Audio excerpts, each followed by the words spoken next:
Hello, everyone. Welcome to the Link to the Past Randomizer League. My name is Arusta, and my co-commentator is Worldwide Wimpy. This is Week 3, which is Enemizer. This is the second match of the week between the Missing Links, represented by Lavan Firestorm, and Team Kappa, represented by oneup40. Worldwide Wimpy, do you know anything about either of these runners or either of these teams? Well, I know that the two teams have already had their first matchup.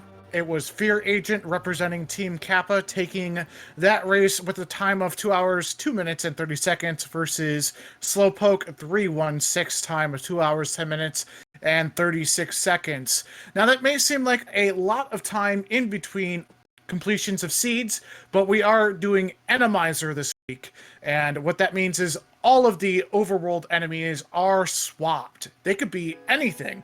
Lionels could be bats. Bats could be Lionels. We don't know. The only thing that we do know is that we are in full boss shuffle, which means we're going to see 3 pairs of different bosses. So, for example, because there is the Light World bosses inside of GT, we're going to see duplicates of those. We could see 2 Trinexes, we could see 2 Blinds, we could see 2 Vitreuses. We don't know, but that's what it's going to be kind of limited to. So we're not going to see 4 Vitreous, 4 Blinds. No, none of that. Just going to be a little bit of sanity to this.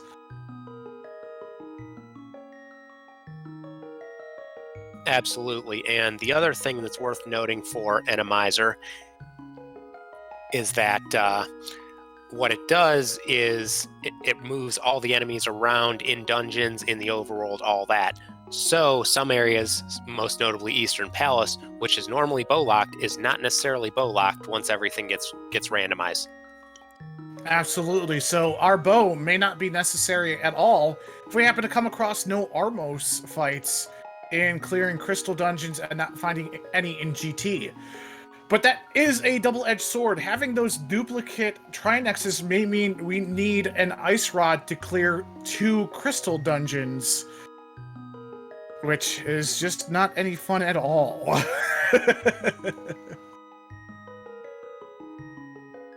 As we prepare to see these runners off, you can give them a follow by hitting that exclamation mark R on the Twitch command through your chat box. You could do the same thing for your commentating crew, Arusta and myself.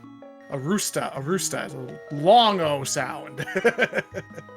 And our wonderful tracker, it looks like Anticism is going to be doing it.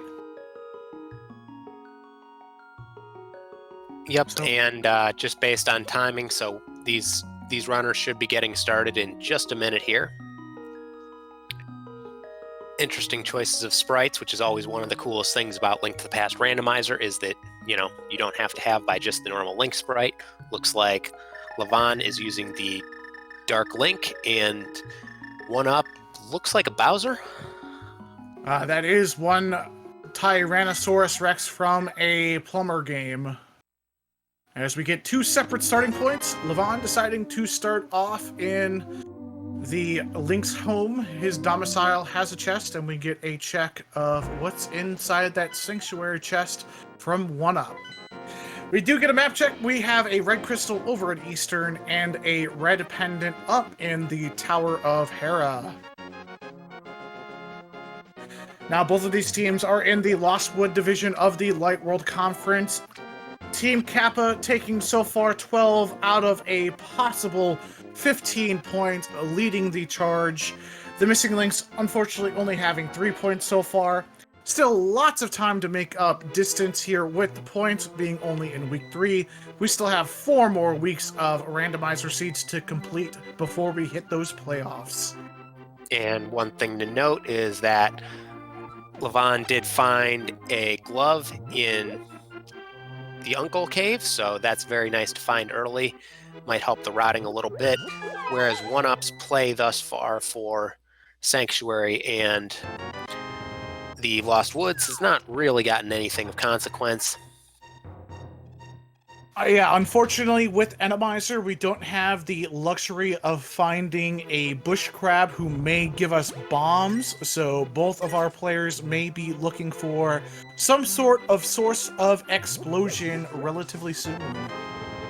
Yeah, and one thing to note, which both of our runners did, which you don't normally see in, normal rando races or even in the vanilla game, is taking that fish and tossing it into the pond nearby, which gives the nice little Zelda 1 reference. It's a secret to everyone, and also gets you an item.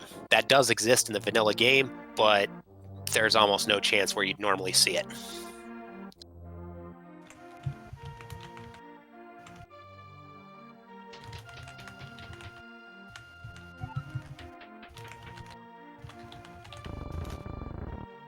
As we see and get our first checks here in Blind's Hut.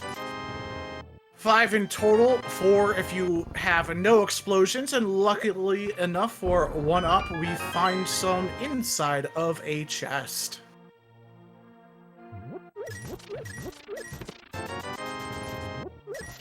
Yeah, additionally, with the rupees finding there, 1 up now has the 100 rupees needed for the merchant, whereas Lavan here is going to potentially spend all his money, part of his money, and may or may not have enough money to get the bottle merchant right there. So we had a question in chat as to how the playoffs work. The top 3 teams from each division make the playoffs. The top team gets a bye, the other 2 play in the week 1 of playoffs, then you then progress to playing the top team in your division, and then go from there. Each seed... Lavan not to interrupt, but Lavan taking a death in what's normally Chicken House, a completely normal and free area, but now has 4 different guards in it. Yeah, that's unfortunate, as we find a hammer on the bottle vendor. So we are officially 1 piece away from Dark World access, at least for us in the commentary booth. Our players are a different story.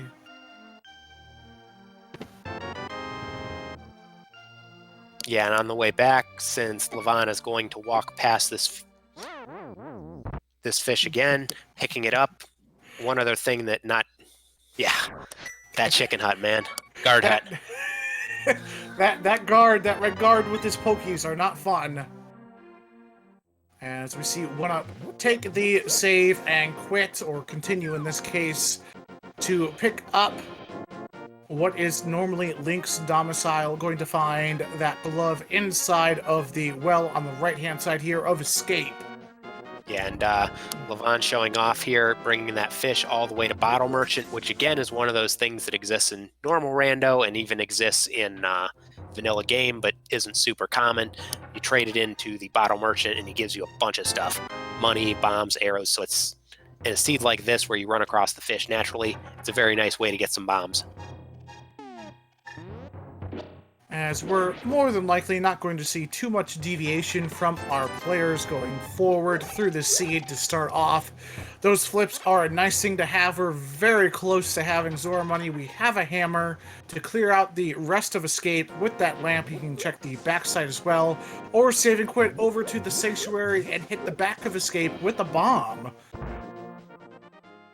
So lots of different options where that moon portal may be to give us that Dark World access.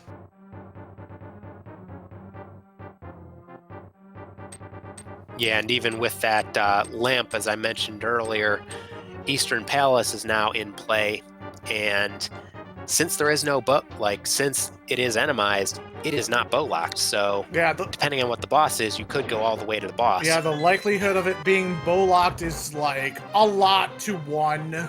So more than likely, you're going to be able to get through Eastern. You're going to be able to check Dark Cross, which is in of itself an adventure, because we don't know what's inside of it. Normally it's, some mice, little bits of rope, some bats.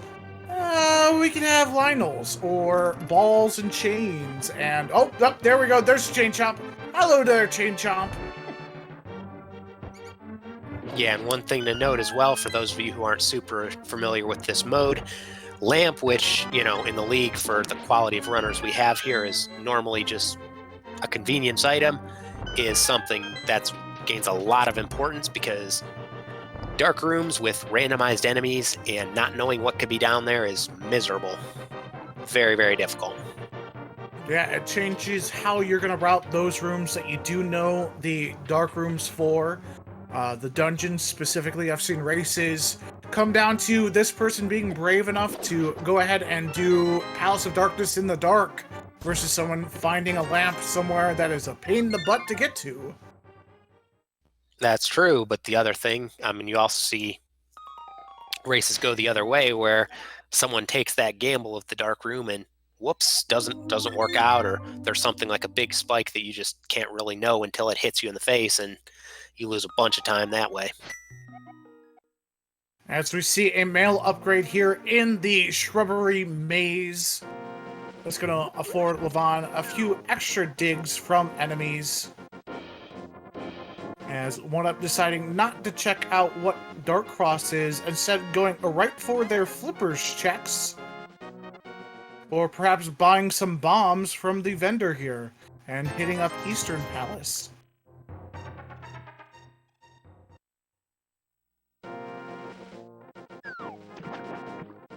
Oh, and that is good knowledge right there.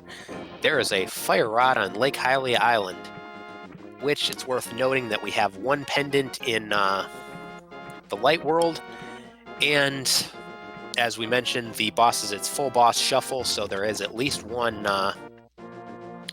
Trinex in the pool, and you have Skullwoods, which, if that's a crystal, you need Fire Rod to clear. So there's a very good chance we will be coming back for that island. Yeah, in Randomizer, really the only item that kind of gets a significant devalue is the bow, since you only need the bow for one enemy, that being the Armos. And even then, if you are strong enough and willing to, you could throw boomerangs or sword swipes or fire rods at the Armos. Yes, and the other thing that's bow locked, which sometimes people forget about, is the statue in pod. If you have to do pod, you cannot get to the boss without the bow, because that statue does still exist. The Igors do not, but the statue does. As we get a backside of escape check here, finding a small key, a heart container, and a map, so there is something in Dark Cross today.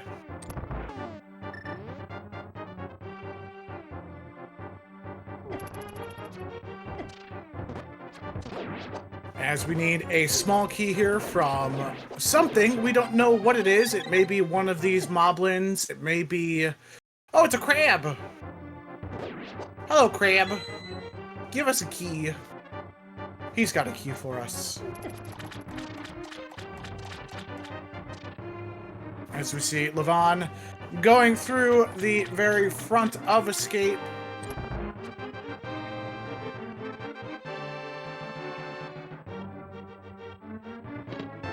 And just a triple worth of explosion in the Dark Cross.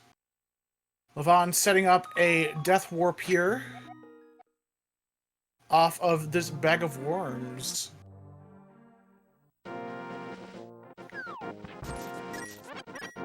Yeah, and just to answer a question in chat, red Igors, which require the bow, do still exist, but they are gone due to Randomizer.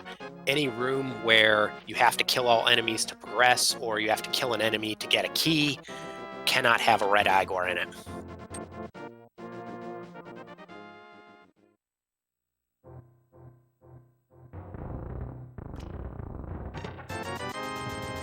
As we see oneup getting closer and closer to that Zora money, having the flips. Makes perfect sense you're going to be routing this in with the rest of South Shore. Really, either of our runners are looking for that Moon Pearl. The last thing they want to see is a cape.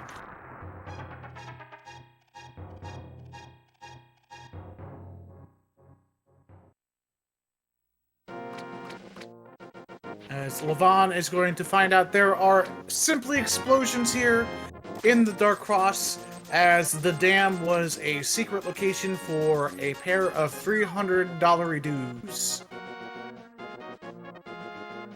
Yeah, and oneup about to enter the Mini Moldorm Cave, which is completely randomized like everything else here in Entomized. So, who knows what they might find in here. We see a Lionel protecting the outside, though. That's not too fun, as this is just some shadow creeps. Yeah, basically, shadow creeps are one of the very common enemies you see in Entomizer. Essentially, if you walk into a room where there's normally enemies and there's nothing there, you can pretty much assume it's probably shadows. There are other enemies which don't appear instantaneously, but most of the time it seems like shadows are oddly more common than any of the others. As we find our second male upgrade here in Mini Moldorm Cave. And that Moon Pearl, there's our Dark World access. Now, we do have a few more checks to make over here in the South Shore, Ice Rod Cave, and those Flippers checks.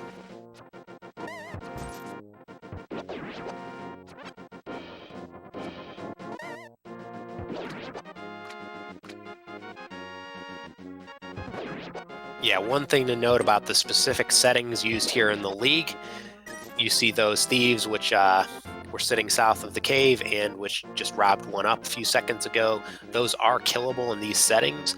There are other Entomizer settings where those thieves are basically invincible, so... Yeah, I came across that. There are some settings where they actually do damage, and invincible but damaging are just miserable.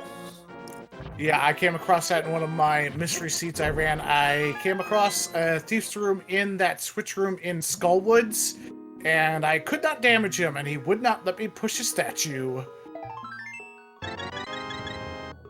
As we find a piece of heart inside of Ice Rod Cave, Lavan's going to find his Moon Pearl and another armor upgrade here in Mini Moldorm Cave.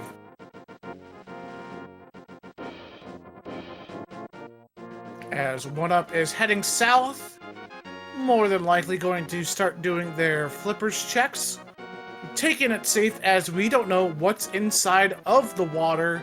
Even the Zoras are randomized. Meanwhile, looks like Lavan might be skipping the Ice Rod Cave here. Seeing that fire rod on Lake Hylia Island, knows we're going to need that mirror to go get it.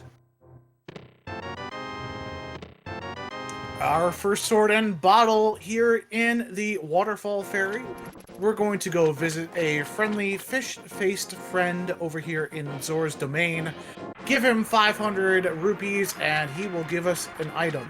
Most of the time the item isn't very good. Hopefully today it will be. As we see just some roots over here on Zora's Ledge. Our friendly neighborhood hobo not having anything of importance at all. And one thing to note is that bottle was pre-filled with red potion, which normally in the League settings, a lot of the runners are, of course, top tier and not necessarily all that worried about safeties like potions, but in Entomizer, since you have no idea what you might run across, it's always nice to have that sort of thing. And oh wow, for once, Zora, not a scam. Zora, they're giving your hand that extra need of protection with those Titans mints that allows us full Dark World access.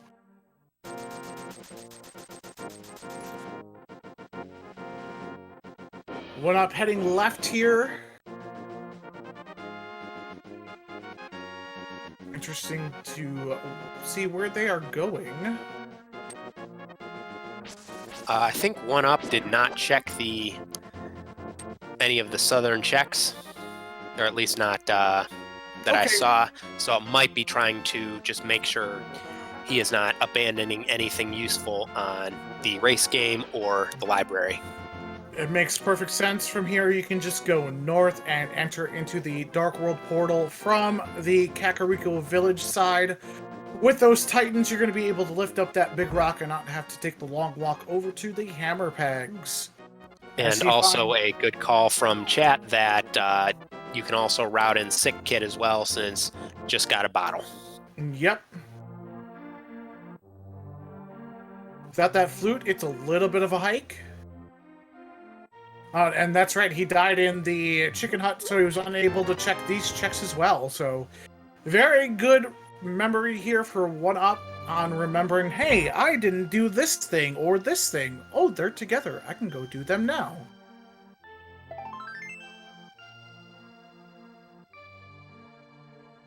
As Lavan is heading to Kakariko Village, turn in that bottle boy more than likely and head into the Village of Outcasts.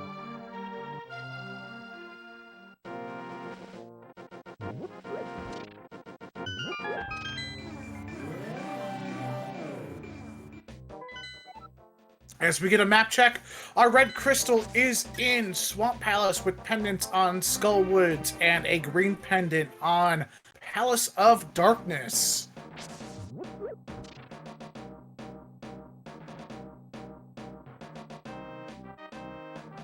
So that fire rod may not be necessary. Neither may that bow.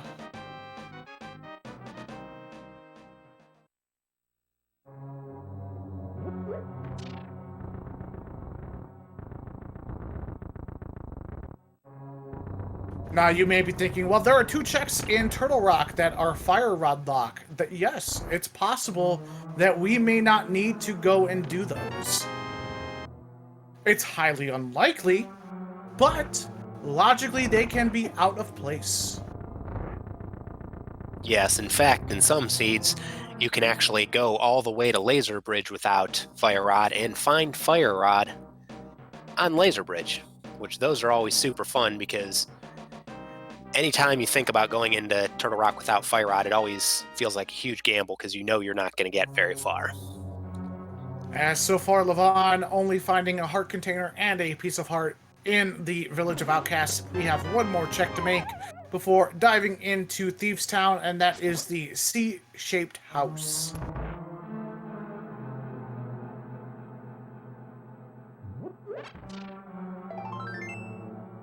And just finding 3 explosions inside of that C-shaped house. That C means C4.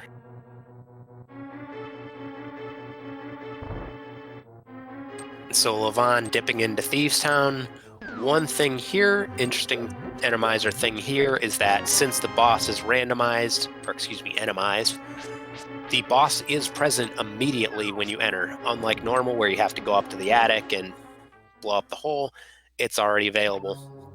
So one thing you'll see a lot of runners do here is check the first 4, go straight to the boss, see if they can kill it, and then potentially dip back in later for those last checks in the back.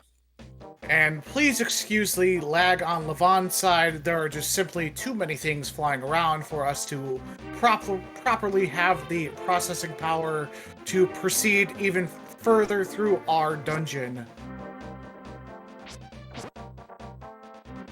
As we get a bumper cave and ledge check, just some rupees, no big deal. We can leave those up there.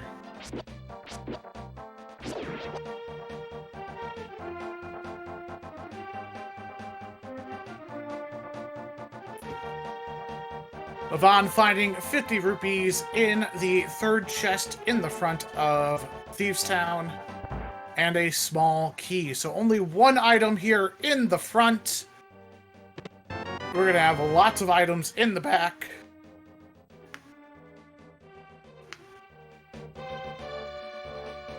Ooh, ghostly roller! Luckily, those are on the bottom side and not on the top side.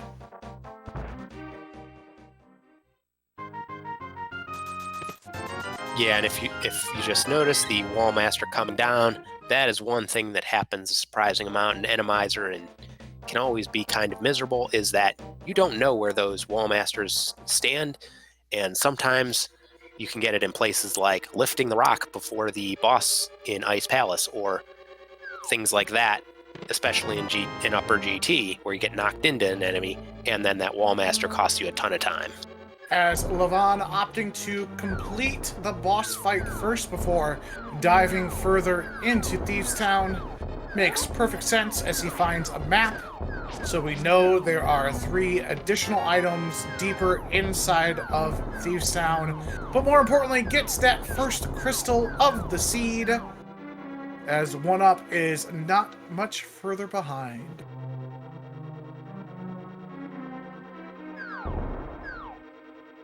Yeah, and Lavan looking like going straight back in for the chest in the back, which makes a lot of sense because it's still early enough in the seed. You've got hammer, so you know you can get what you need. Yeah, so it makes a lot of sense to make this play. If I got 2 items in the front and an item off the boss, I am orphaning that check and saying if it's back there that I need, that gives me go mode, I've already lost. Yeah, definitely.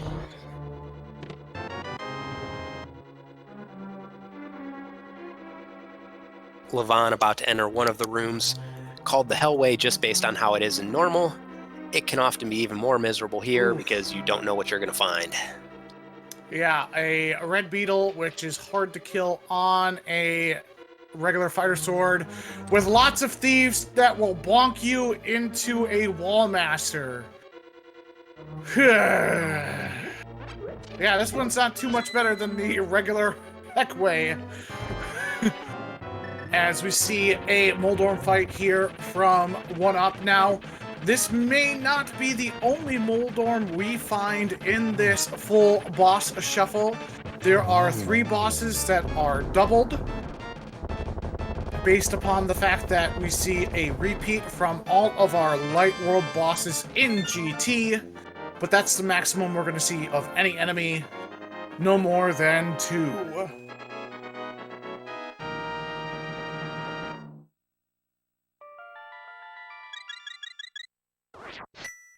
As we see Lavan get on through to the other side of that Heckway, and we have a Spike Ball and a Laser Boy in this switch room. That's not fun.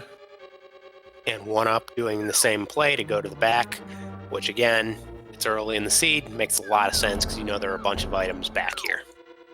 And if you noticed in the bottom left-hand corner of that, I guess it's the peg room there on the 2nd floor, we had ourselves a Cannon Guard sighting. Now, the Cannon Guard is not in the vanilla game, but his code is still within the archives of the game, so they at the Randomizer and Enemizer community decided, hey, we're going to put him back in.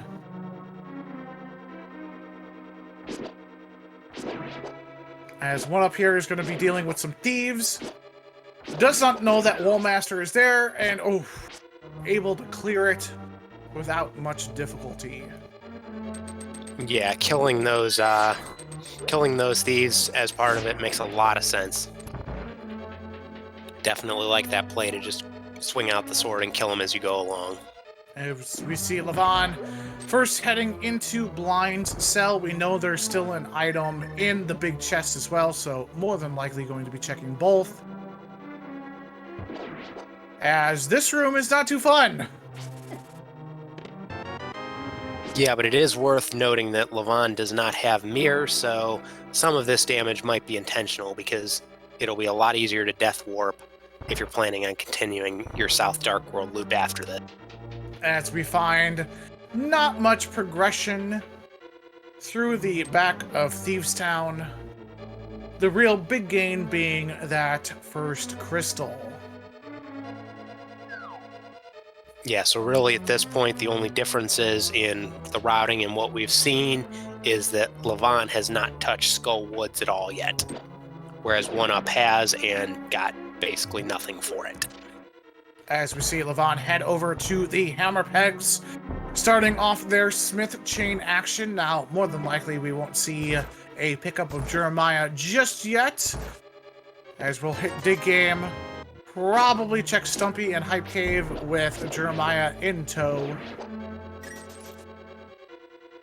Both of these players probably wanting to avoid East Dark World, because as soon as you start dipping a pendant Palace of Darkness, you're kind of doing it to completion, and you don't have the bow to go to the boss. Yeah, and it's worth noting with their current equipment layout, the only bosses they can't clear are Trinix, because you do need both rods for that, Argus, because you need the hook shot, and then Cold Stare, which requires either Fire Rod or Bombos. So there's a 7/10 chance that any dungeon they enter, they can get the boss.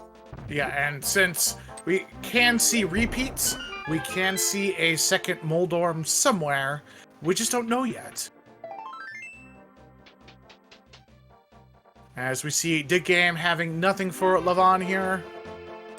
We'll see if he goes and picks up Jeremiah Bullfrog. He does. We'll check Stumpy, check Hype Cave, and go turn in our froggy friend who turns himself magically back into a smithing dwarf who likes to hammer bread. Yeah, and one thing to note here, what you're seeing both runners do, is you want to do Dig Game before picking up the frog, before picking up Jeremiah, because he will not let you do Dig Game. Yeah, if you have any type of companion, he's saying, no, you don't have a 2-for-1 coupon. You have to come here by yourself. So if you bring the chest, Jeremiah... I think you can't even bring the big red bomb either.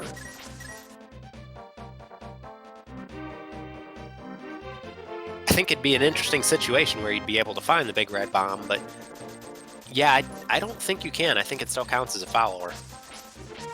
As we Maybe see, in like a entrance rando. Perhaps. As we see 300 rupees on our Stumpy friend as we enter our hypest of caves. Piece of heart. Blue cane. Piece of heart. Big 20. And shield. So blue cane is more valuable here than it is in a normal race because there can be situations like big spikes that you just either have to tank the damage or invulnerable build pass, but definitely not exactly the hypest. As Lavan opting to head up into the pyramid area to check to see what's on the ledge makes perfect sense. Perhaps even heading up to Catfish as well and then dropping off our smithing friend.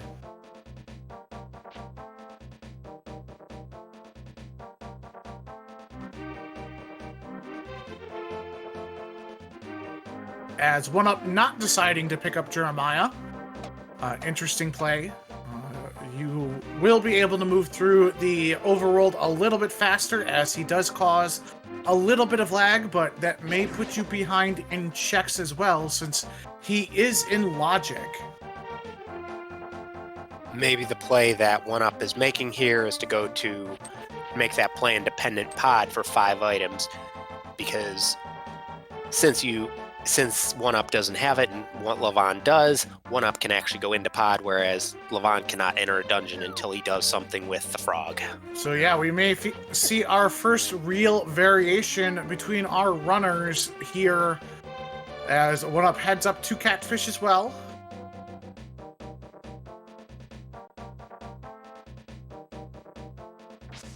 Now, if you're checking Catfish, I think it's faster for you to jump in that tidal pool and swim up to pod versus walk all the way back down.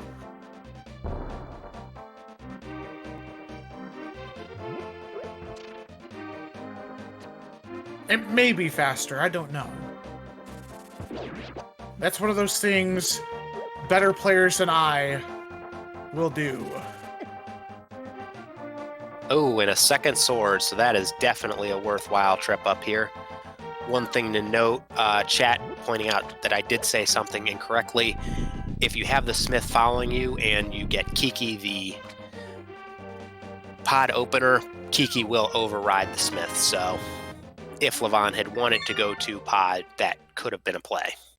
But then at that point, there's no reason to pick him up if you were heading that way anyway. As we get a save and quit from oneup. Not checking the pod area just yet. Looks as though they're going to hit up Eastern Palace first and then head south to that portal into pod.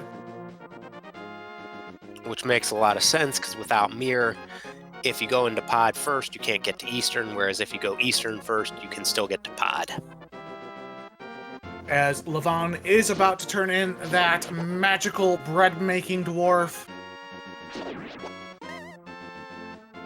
That is a fancy baguette you've got there, good sirs. May I have a piece? And they give us a little piece of love for it. As we find in Saucer's closet, 20 roofs, and a hook shot. Now that may change routing for 1UP completely, as now we have Death Mountain access.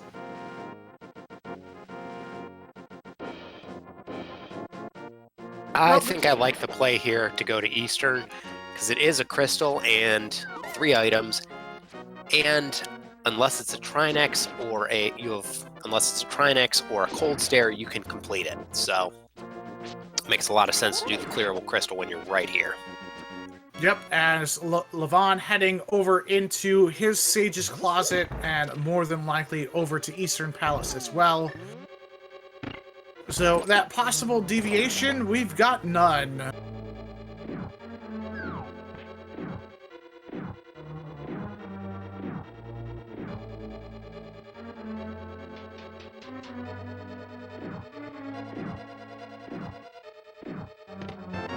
To answer a question in chat, the reason they're just getting to Saha's Closet now is because they got Mitts and Hammer and Pearl super early, so they went to West Dark World very early. As we find a compass in the first chest of Eastern Palace. Again, we do not need Bow to complete Eastern unless it is an Armos in the back, which is extremely possible, but unlikely. Well, I mean, you can still beat the Armos, it just takes a lot longer if you're doing it with Sword. Yeah, and it can be kind of quirky if you haven't done it before. We find that big key over in the right side chest.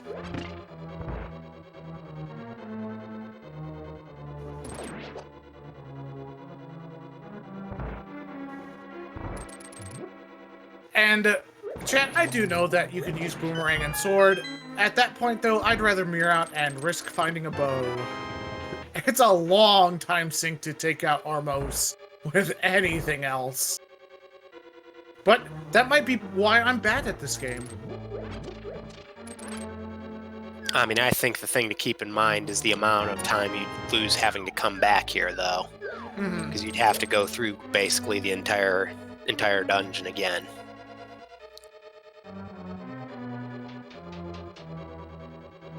If it was a pendant, maybe the decision would be different, but with a crystal that you have to clear anyways, the amount of time you need to spend probably wouldn't make it more worth it to do it right then. Chat also pointing out correctly that Burna is another option, and if you do it correctly, Burna can actually be surprisingly quick. Just those little options that may present our runners different choices as to how they want to route the seed. Meanwhile, 1UP getting the vanilla big key chest, which just has a heart, and this is actually one of the rooms that is almost always easier in Randomizer, because you can just go up and pick up that pot. You won't have the enemies sitting next to it. As we progress in what is normally a significantly harder room in Randomizer.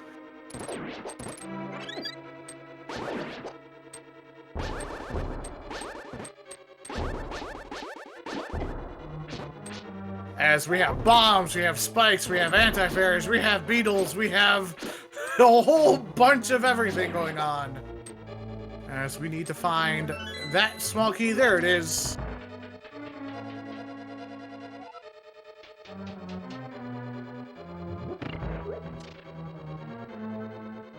As Lavan, not that far behind 1UP here in Eastern Palace.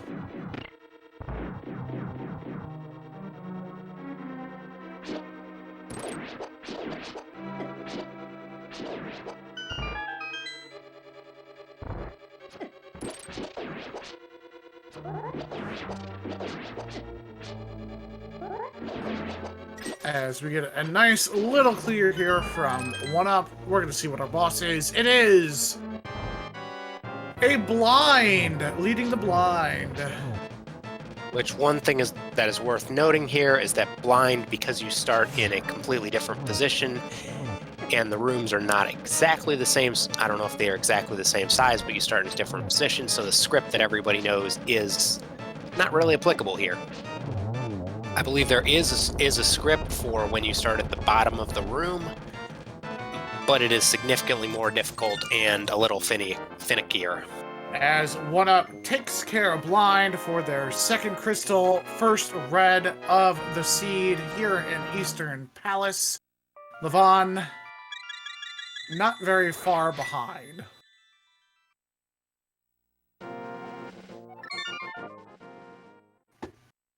As we get a save and quit from OneUp, this is more than likely a mountain play, wouldn't you say? Yeah, I think that's what really makes sense here, because with mitts and hammer and hook shot, you can basically clear all of the mountain.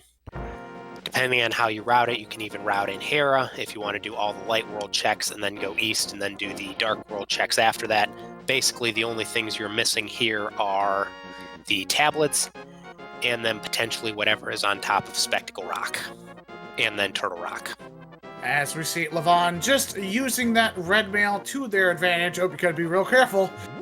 Pulls out that blue cane, not willing to risk dying on this boss, and clears out Blind from haunting this Eastern Palace. And a very good call there to use that Cane of Burna. Because the one thing about Blind is that it takes the same amount of hits no matter what weapon you use that damages him, so that Burna not only gives you invincibility, but it does the same amount of damage as if you were doing a sword or a hammer or anything like that. As we see a spike ball blocking your way from delivering an old man back to his home. Not too bad, though. Able to kill one of those enemies and kind of walk right on through as he gives you $20 as a tip for such services rendered.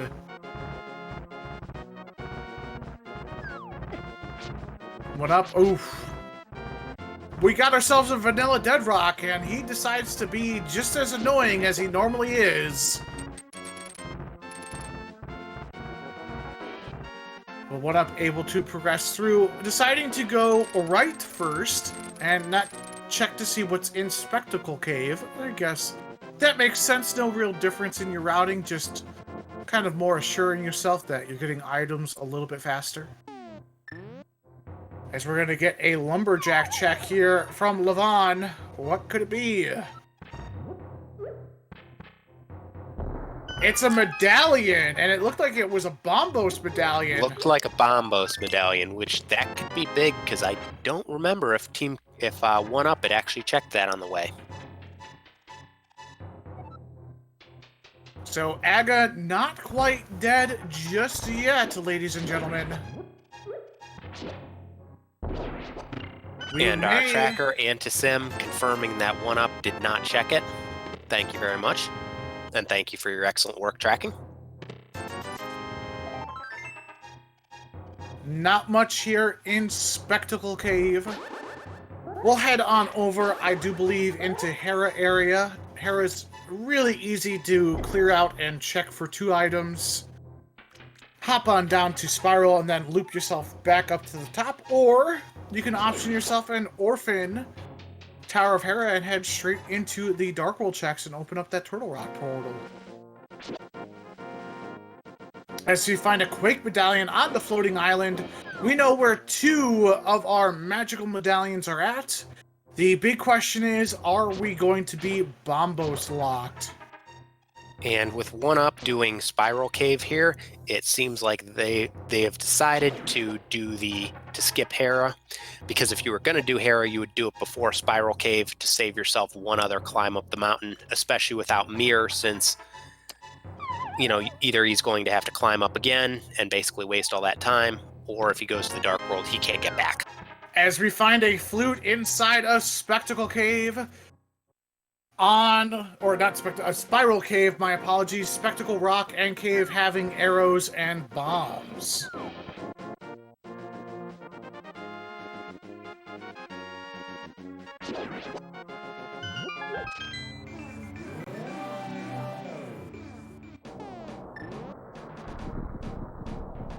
As we head over into Super Bunny Cave on OneUp side, I do want to remind chat, you can enter in that !R command to find links to each of our runners' Twitch pages. You can do the same for your commentating and tracking teams as well, !C. Please go ahead and give all of the people that you can as much love as possible, as We enjoy doing all of this for your entertainment.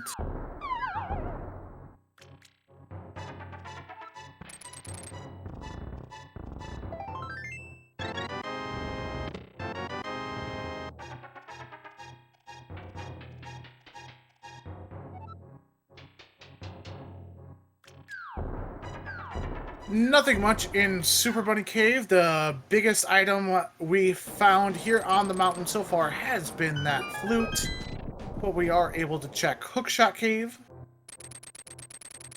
With this many hearts, I would be surprised if OneUp would skip Spike Cafe as well. We do have that red potion in pocket, so it makes perfect sense to go check that almost immediately afterward. Yeah, and also with a full magic bar and Cane of Burna, you can definitely save yourself some time there as well. And you don't necessarily have to just tank all that damage if you decide to use up the magic rather than the red potion, which probably makes some sense. As we see Lavan heading over into the Tower of Hera. Again, this makes perfect sense. 2 real quick items you can find in Hera.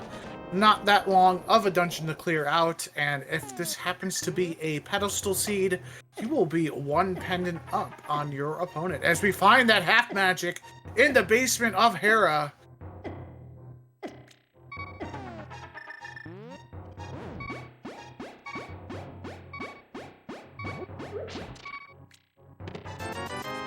Meanwhile, Spike Cave does not pay off. Just big 20 there.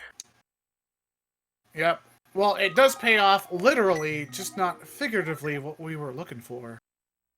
Yeah, and chat pointing out correctly that OneUp did not check Turtle Rock while up there, which it is a crystal, so that's the kind of knowledge that would be good to know, especially since OneUp knows where one of the medallions is, but does not know the other one is on Lumberjack Cave, and who knows where the third one is. So it would be good to know, if it's Quake, so you can easily route that in. Absolutely. As we see OneUp activating their magical flute. Get your 07s in for the salute for the intergalactic, interdimensional, magical, majestic space duck of majesty.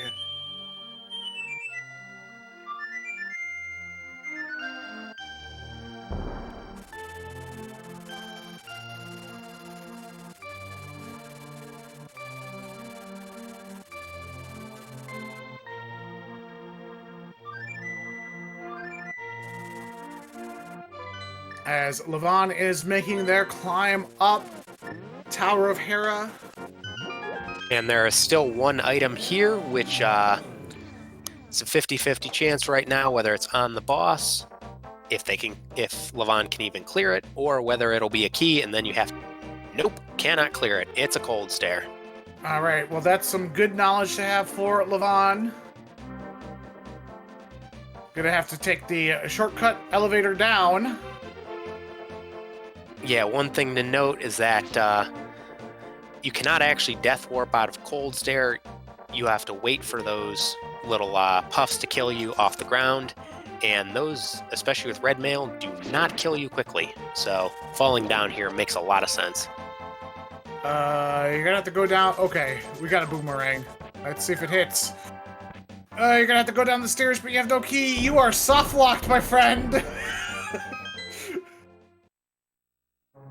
Oh no.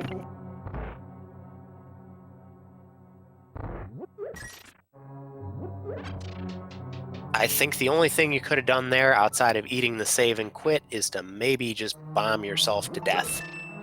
Yeah, I don't even know if they had enough bombs for that, though. Yeah, there was no way with as many hearts as he had with red mail. Bombs are doing half a heart.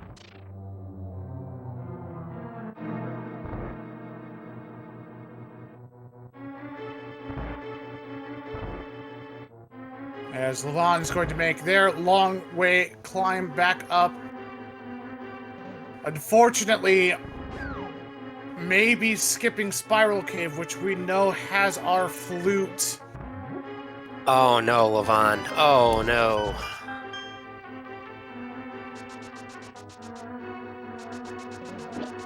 Yeah, that soft lock was very unfortunate. Nothing wrong with going back over here and climbing up the dark side. What Lavan is really hoping for, even though he doesn't know it, is that Turtle Rock is bombos locked. That piece of information would give him a huge advantage going forward. Yeah, and that would really help catch up from that unfortunate soft lock, which means he's going to put off Flute for quite a while. Meanwhile, 1UP finding boots in pod, which, since Desert is a crystal, there is a decent chance we may need those. Lavan continues clearing out his Dark Death Mountain. We know there's not much of anything for him here, outside of potentially knowing what medallion we need to clear out Turtle Rock. Gonna be orphaning off that flute in Spiral Cave, unfortunately. It is Quake on Turtle Rock. Yeah, which makes it even more unfortunate for 1UP that they didn't check it beforehand, because knowing that Quake is right there on Floating Island, that's the kind of thing, if you had that knowledge, you would just say, okay, Turtle Rock is going to be my last crystal, because I know exactly where the item I need is. So really what Lavan wants to happen is bombos on Misery Mire. We know where it's at. It's going to add time to the race. The longer you put it off, or having that knowledge that you have to clear Aga to get those bombos medallions.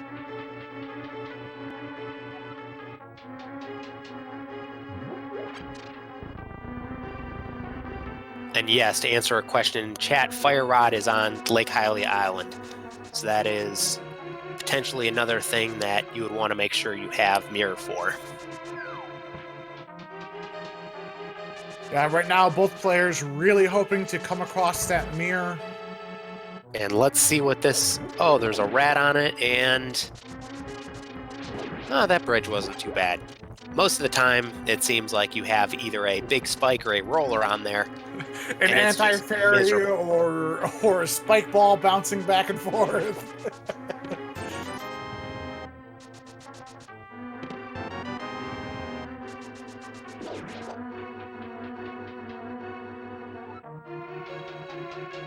As we continue our clearing of the backside of Palace of Darkness, we find a mushroom inside the Terrapin Room chest.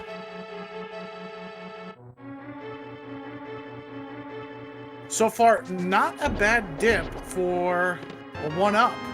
Really can't go get that green pendant without bow. As you said, we have an Igor statue that needs an arrow to be shot into. But boots and fetch quetches, not too bad for a pendant dip.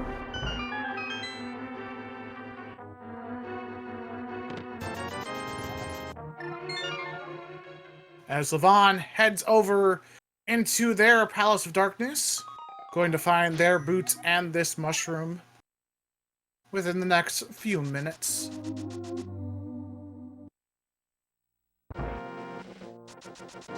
As 1UP, going to be checking that King's Tomb and the Bonk Rocks.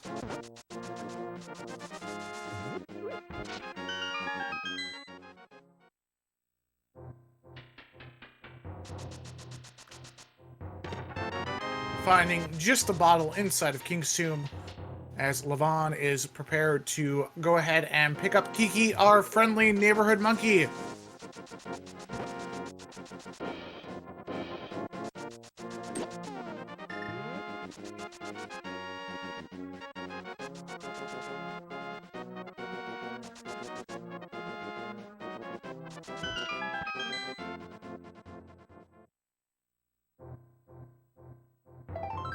Just a big old piece of heart inside of Bonk Rocks. We're not heading up to check a lumberjack. Now that piece of information that Lavan has had is now nullified with this lumberjack check. Which this is a play you'll often see, is that sort of putting off the lumberjack check until you find boots, because until you have them, it doesn't really tell you anything. especially in a seed like this where it's not required that you have boots, because we haven't been to desert. We don't know if it's boots locked. It's one of those things that, you know, you can sometimes save time if you never bother to check it. As OneUp immediately seeing that medallion on Lumberjack head straight to Liar. It's going to be an immediate check. It is Quake to open it up, right? I think that was Quake.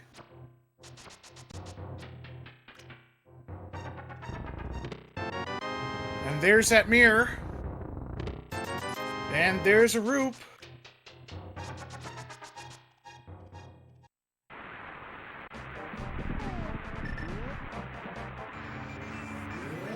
As we get our first check into Desert Palace.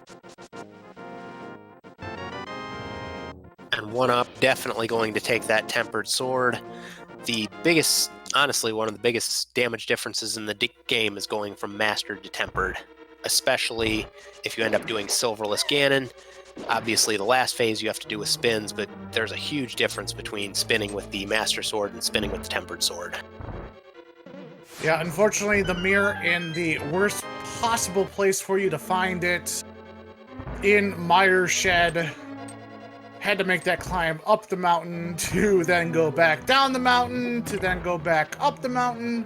Not a fun time. And unfortunately for Lavan, that flute is sitting inside Spiral Cave, and that soft lock has put him now minutes behind OneUp, and is just going to continue to tick away until he does make that climb back up the mountain.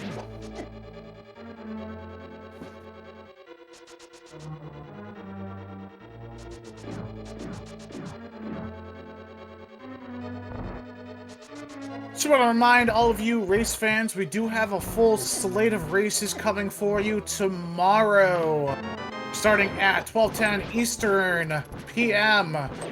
We've got a race between Das war es auch nicht versus the Major Mistakes. That's two German teams going at it early in the afternoon or late in the morning, going all the way through to 10:25 p.m. Eastern Time with WJPTBB versus Grouchy Old Men, all across the Speed Gaming and ALTTPR League race channels.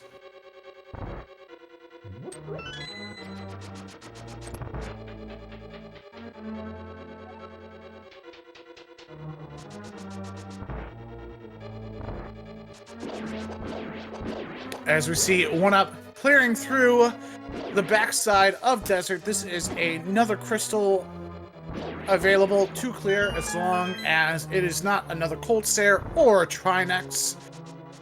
Though OneUp does have the capacity to go get that Fire Rod now.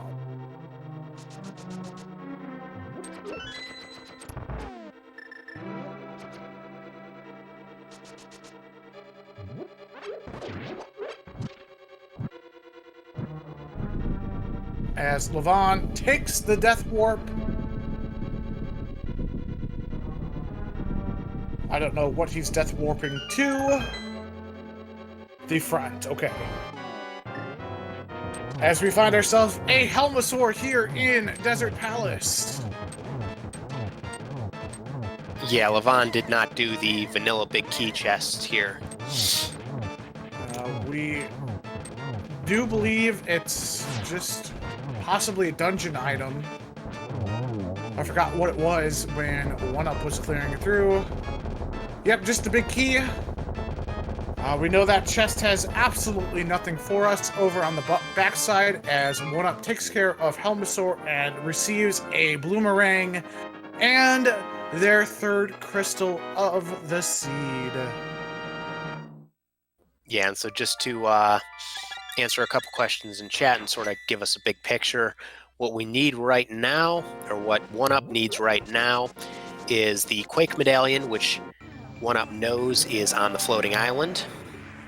OneUp does not know that Turtle Rock is Quake and that it's right next to there.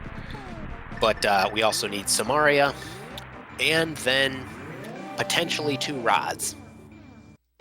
As we However, see, Skull Woods is a pendant, and we don't know where Trinex is, so it's possible all we need is the red cane and picking up that medallion. as we see an excellently executed hammer jump from Lavan to pick up that big chest. Fortunately, just 50 rupees. As we see our friend Agina, he's an old man that lives in the desert. He got this property early on. A lonely cave like that probably is not great for real estate values. I mean, it has a constant temperature, and, you know, outside weather doesn't really affect you. Maybe. I'm sure there are people who would like that kind of privacy. He was just hoarding 20 rupees. As we see a one-up heading back up the mountain. Probably going to go get that Quake medallion. We'll see if he stops off at Turtle Rock or not. Hopefully at this point you would guess that you'd stop off at Turtle Rock just to check it. Will not be able to go anywhere in it unless he really wants to go crazy with hovering, but, you know, it's worth at least checking since you're going to be right here. I can't imagine you wouldn't. As Lavan finishes off their tomb area, checks in the light world, Blanc Rocks, King's Tomb, and now the back of Escape. We know where his progress is at. It's in Spiral Cave with a magical flute. As One-Up decides to head into Hera, he's going to find Half Magic and a Cold Stare waiting for him at the top.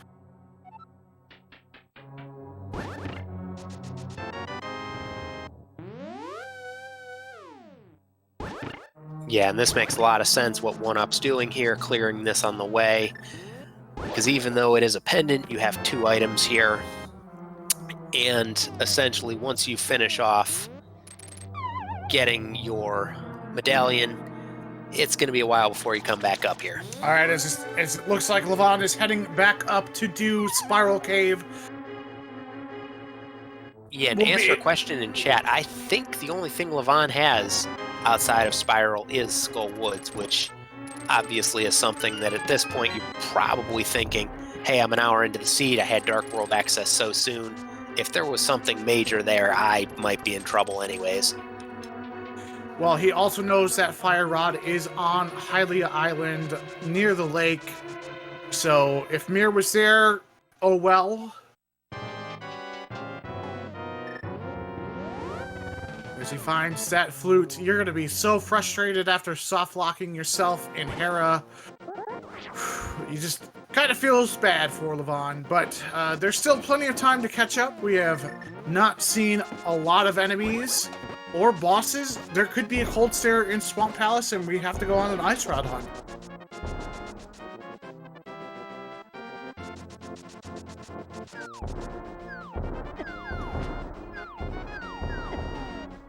As we've got some exploding mushroom boys hacking up One-Up here for the moment. Yeah, and for those of you who are watching, there was a question in chat about Hera Pot. So essentially what One-Up did right at the start of Hera there is sort of clipped into a pot.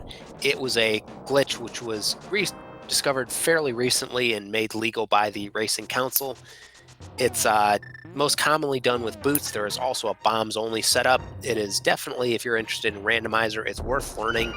But if you're new to the game, don't feel like it's something you absolutely have to learn early. It saves a few seconds, but it's not to the level that it's, if you don't know it, you're not going to be competitive. It's just one of those tools you keep in your toolbox in case you need to use it. And yeah, it is amazing that so many glitches are still being found. There's even some more recent ones, which if we see Ice Palace or Swamp Palace here, which we will see both of them, we might be able to show off as well. Yeah, at this point, One-Up knows where that Fire Rod is at in case he does need to do a Trinex. All of the crystal dungeons are available to him. It's just a question as to whether or not we can complete them. Meyer does need that red cane, so does Turtle Rock. You may need an ice rod for a try-next appearance. Other than that, you're not too concerned without a bow. You're not too concerned without having a book or something like that. So you're just going to kind of progress and do as much as you can, as quick as you can. As Lavan checks to see Quake is, in fact, on for Misery Mire, and going to be picking up their mirror here in the Mire shed. And at this point, he's going to feel very behind.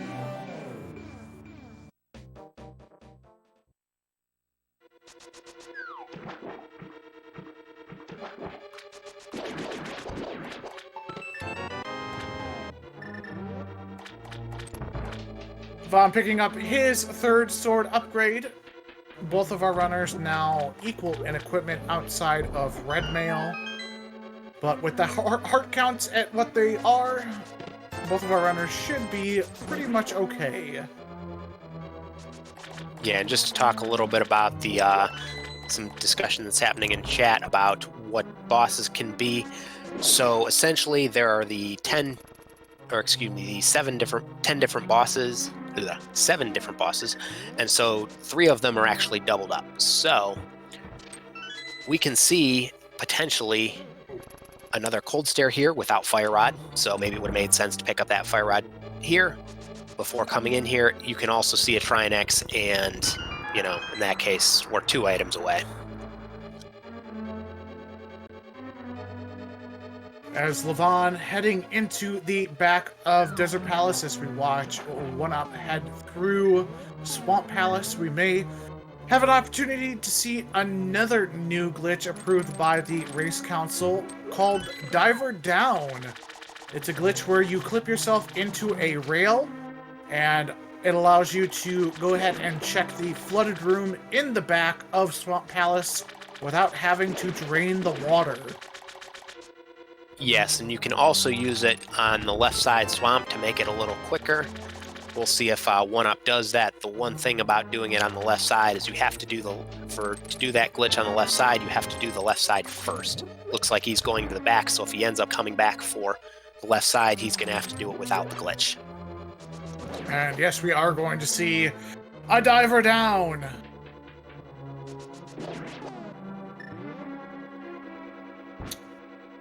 That's not a fun spot for an anti-fairy.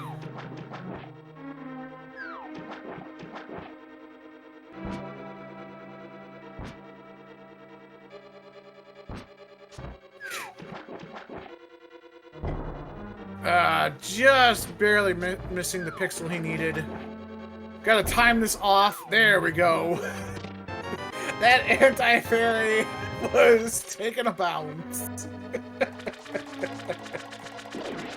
As we find the magical cape inside of the flooded room in the back of Swamp Palace as Helmasaur takes a dive for Lavan. And also that bow, which is not likely to be needed, because right now the only thing we know it's locking is potentially pod, but bow does a lot of damage, so it's nice to have, especially if you find a Vitreous or if you find an Armos. It can be very, very nice to have that bow. Yeah, so our green pendant isn't quite dead just yet, as we find ourselves in Mothula inside of Swamp Palace. Without your spikes and conveyor belts, you are super easy to deal with, Mr. Mothman.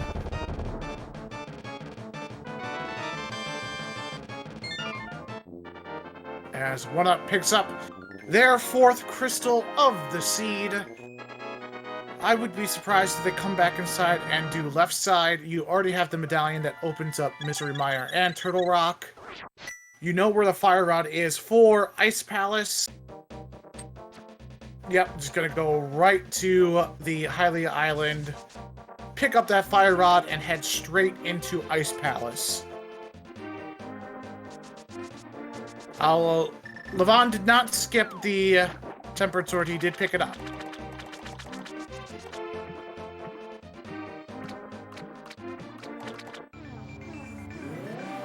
As Lavan heads into their Swamp Palace, as we find Fire Rod here on Hylia Island, heading right into Ice Palace. Now, after that unfortunate softlock, Lavan is really only about a dungeon behind. And if we happen to find a Trinex anywhere in a crystal dungeon, that's going to give lots of wiggle room for Lavan to catch up and make up time.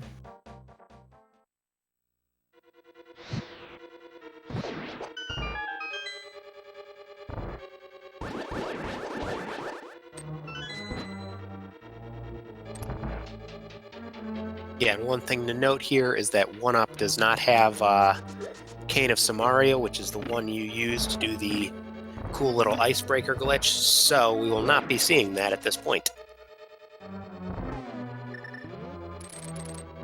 Now, if Lavan happens to find that red cane here in Swamp Palace, if he decides to go over to the left-hand side, that's going to be a huge break for him to catch up.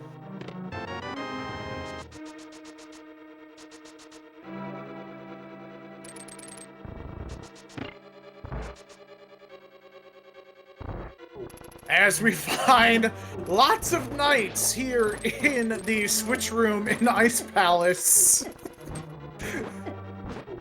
These red guards are not fun. They aggro instantly if they see you, and they do not stop until you are mincemeat.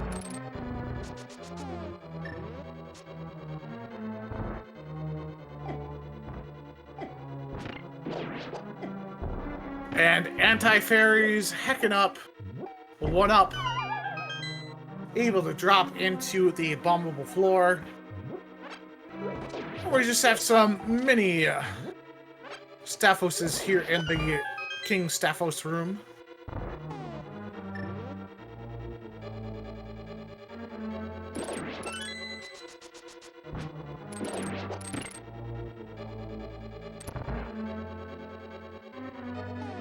Lavan finding that big key in the vanilla compass chest of Swamp Palace. Going to check the big chest here. Going straight to the back. Yeah, and I feel like at this point it's very possible that Lavan does not do left side, just because after, you know, that soft lock and the issues with basically last locationing Flute because of it, you have to feel like he's probably thinking he's behind a little bit.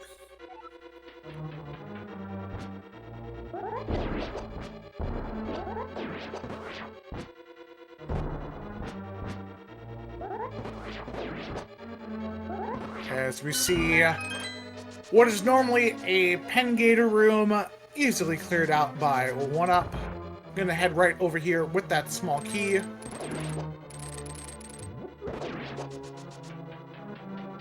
Good Ice Palace routing knowledge here from oneup.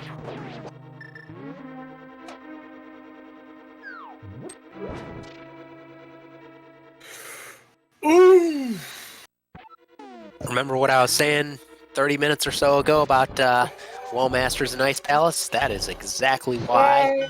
And actually, there are ones which can even be more trolly than that, right before the boss room. Wall Masters, you are evil.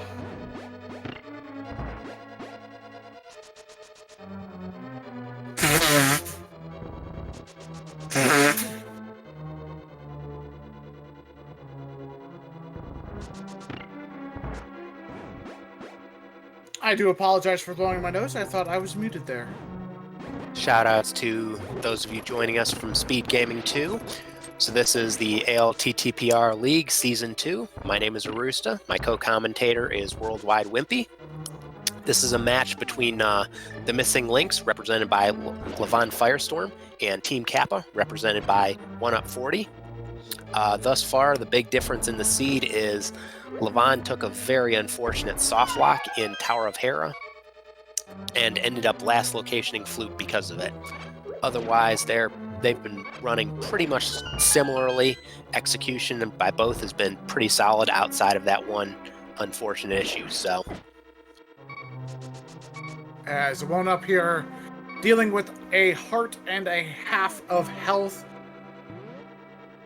Ice Palace has been a bit of a jerk as we get the hover. Well, we got that red potion.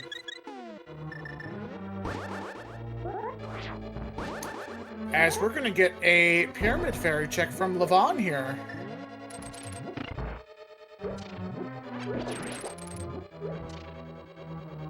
Yeah, and I like that decision to try the hover first before burning the potion. Just because if you get it, you still have that potion in reserve rather than, doing the bomb jump. I think Lavan here is hoping to find Cane of Samaria and or the Ice Rod here in the Fairy Fountain next door to Ganon. He will take either one. If he can get both, that's going to be a huge advantage in clearing out the rest of these dungeons.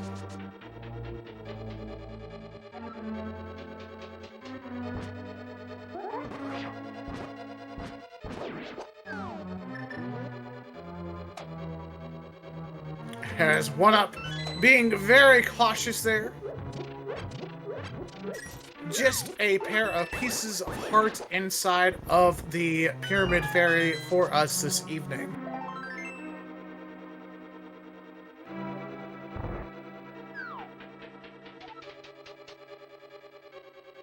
Now, neither runners have done a pedestal check. It is extremely possible that we can find a Cane of Samaria on that pedestal.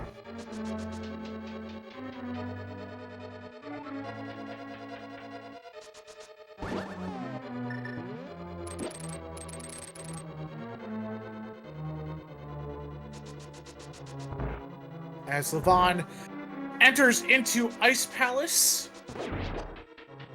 that Wallmaster cutting into OneUp's lead here. And so far, Ice Palace has been completely devoid of progression.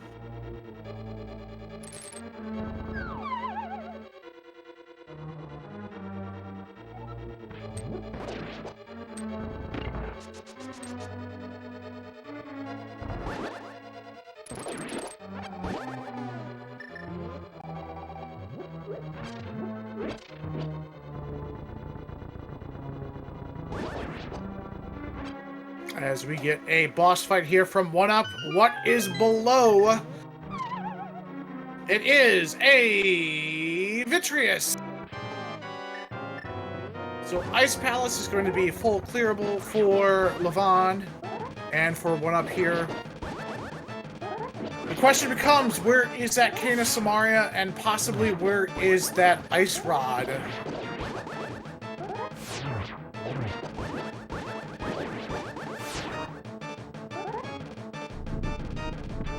As Lavan taking care of this guard room relatively easily.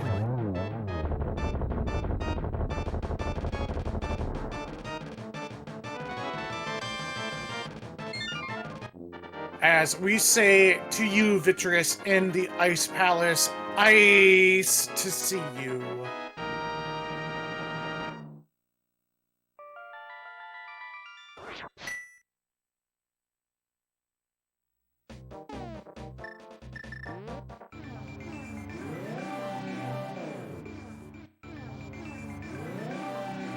Bit of an unfortunate mirror bonk there. Yep, we're not taking the bonk for the team.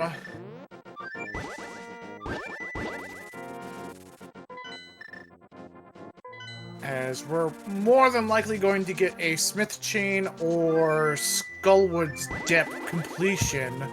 Nope, OneUp going to go up the... No, turn in Mushroom.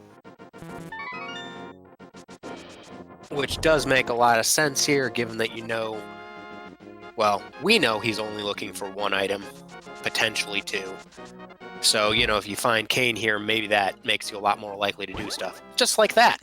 Yeah, and that is the Cane of Samaria. We don't want to quite call it go mode just yet, because we still do not know where the Trinex is residing in this seed.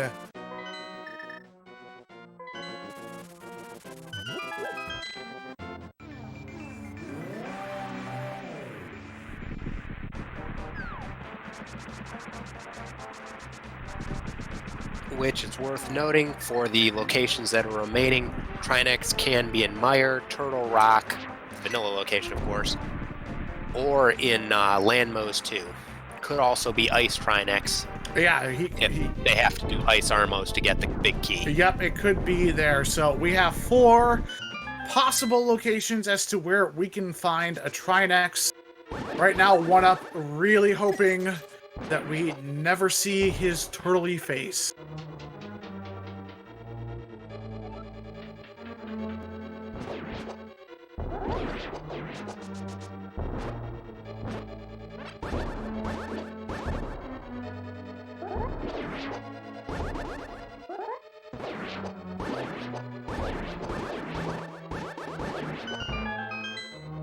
As we see oneup clear through Mire room number 2.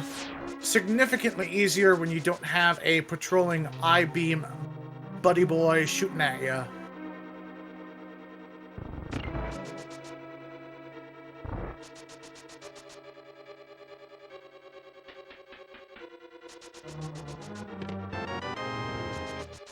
Now the question becomes, does oneup Godmire if we find the big key over here in this spike switch room? Or do you hope and pray that you do not come across that Trinex? I think you probably would still, even if it had been, maybe you check a few of the quicker chests in here. I don't know if you'd check cutscene chests. That would be the one that would be a lot more shaky because it takes way more time than any of the rest of them.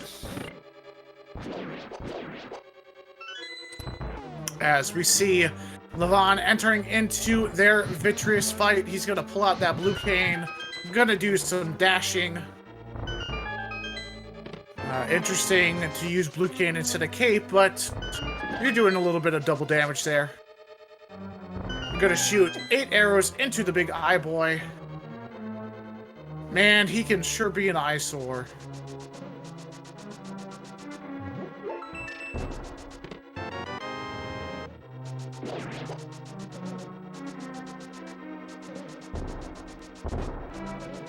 As oneup choosing to skip the cutscene chest for now, hoping to find the big key over here in this small chest. Unfortunately, you're gonna have to go left.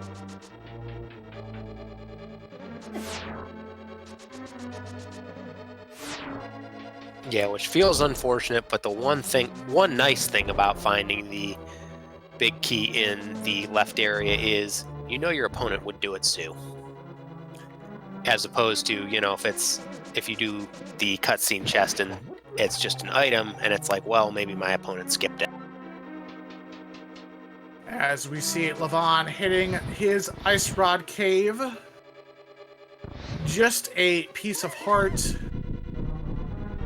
We know that the Cane of Samaria is on our witch friend. As long as you give her a mushroom, she will turn that into a magical cane that will put out blocks for you to shoot. All in all, though, Lavan doing an excellent job in closing the gap to where he was from that soft lock. Yeah, at this point, if you're a fan of Lavan in the chat or watching along, you really want there to be a Trinex in a spot that you can't get to early. So that Lavan can, you know, maybe make up something, find it earlier, and then really help make up some of this area he's behind. That's the question. With that red cane, are you deciding, okay, well, I'm hoping for a Trinex somewhere for my opponent that is blocking the way? As Lavan deciding to go up to Turtle Rock first before heading into Mire. This is an interesting decision, because even if you find Ice Rod and Turtle Rock, you know it's possible your opponent went and did Mire first. And since you don't know what enemies are here, or specifically what boss is here, you could be locking yourself into knowing, oh, geez, there's a Trinex in Turtle Rock. I may have routed this wrong. Yeah, but as Chad is correctly pointing out, Lavan still needs Quake, so has to come up here anyways, and that might be where it makes sense to, since you're already up here, maybe make that play of into Turtle Rock, since you're right here and you've got plenty of items available. That's right, because he was a little late picking up his mirror and went straight into Swamp Palace as we find the Trinex in Mire.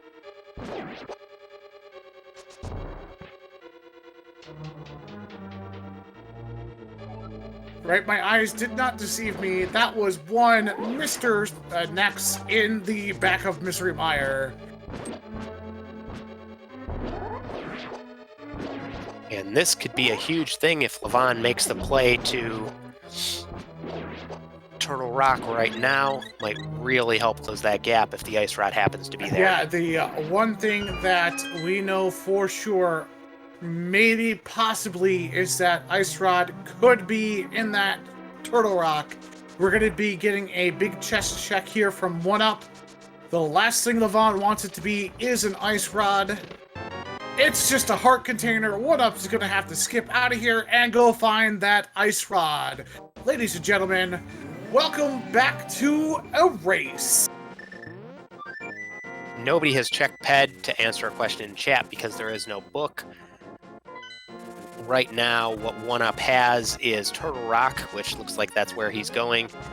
There is also, I believe, still a item in the backside of Skull Woods.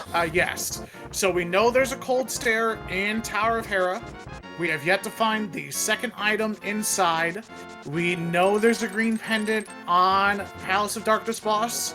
We know there's an item on it as well. So that's 2 checks. And we know there's one more item in Skull Woods, at least one more.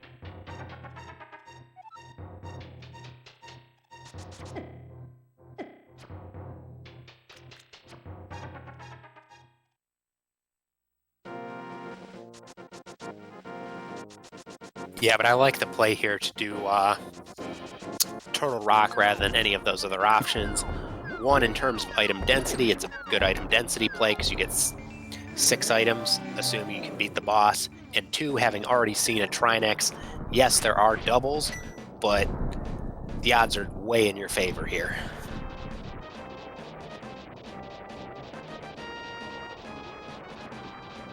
And to answer a question in chat, Ice Rod can be on PED. We just have no way of knowing that, because without book, you can't check it. We need that Rosetta Stone book to tell us exactly what weird language we would be reading on that pedestal. Much like we don't know what is on either of the tablets.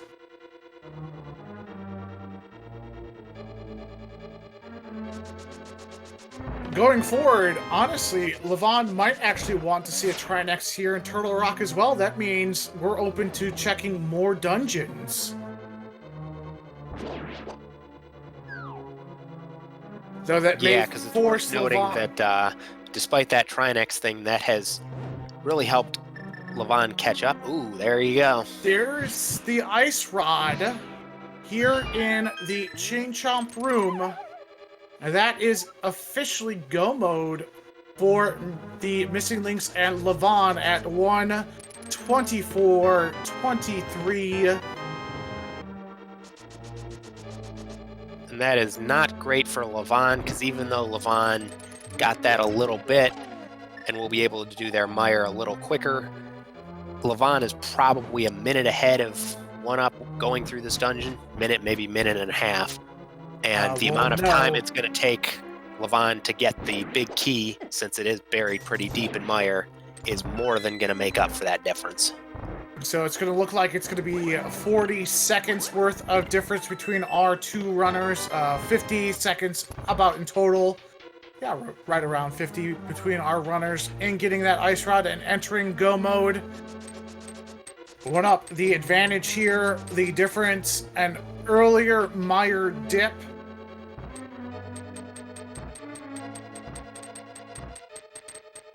It's going to allow him to go straight to the boss. Lavan's going to have to get the big key in its vanilla location.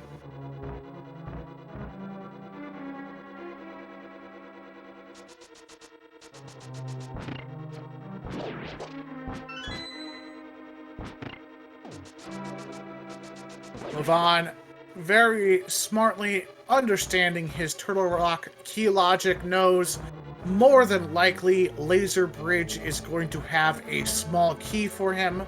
No need to go check that big chest, as this dark maze is nice and easy to complete today. We have 4 checks here. Oh, wow. How about that spike location there? Yep, right on through.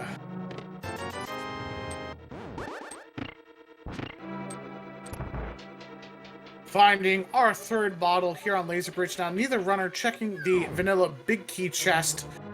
That actually could be a small key, but it is not, as Lavan is going to go straight into the boss of Turtle Rock. What it may be doesn't matter. We have everything we need to kill any boss. I'm going to go with an Argus. I think it would be nice to see Landmos here. And to answer a question in chat, Lavan's sprite is Dark Link, whereas the sprite used by oneup is Bowser.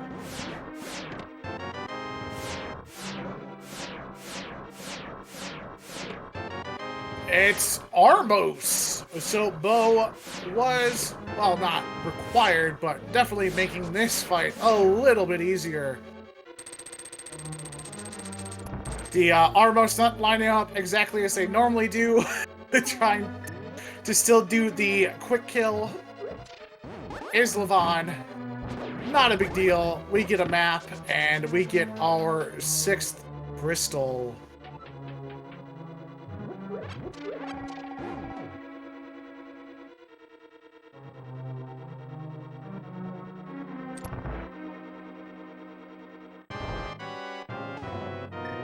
oneup entering their Armos fight here in Turtle Rock, as Lavan is going to mirror and flute over into Misery Mire. As we see Kane and Burna strats here from oneup. I'm just going to sit here and let all the magic doodly do the hard work for him. Picking up their map and 6th crystal. Roughly a minute apart between these 2 runners now. Yeah, which unfortunately for Lavan, based on where the big key is, oneup is still ahead, even though Lavan is entering Mire with 6 crystals faster than oneup will be. Yeah, the big brain play here would be for Lavan to go, okay, I'm just avoiding all of right side. I'll pick up a key and head straight left, but most of the time, that's not where you're going to find the big key. Is over in that cutscene chest, so more than likely it's going to be his last location for it. And to answer a question, chat, the reason that oneup is ahead is unfortunately Lavan.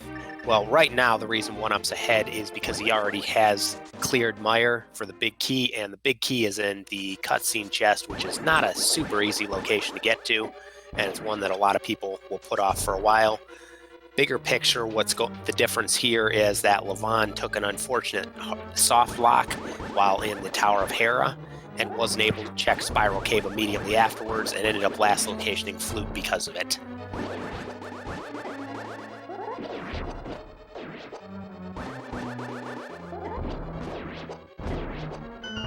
Samaria was on our witch's hut. And yeah, right now that soft lock is, oof, just gotta feel for Lavan. Yeah, but it is worth noting that as Fear Agent, who I believe is one of OneUp's teammates on Team Kappa, pointed out in chat, GT can be a big equalizer and enemizer, both because it can be rough and the usual big key guessing game. So by no means is Lavan out of this. Oh, no, absolutely not. He's done an admirable job in getting all of this time made up. At one point, he had to have been 7-8 minutes behind.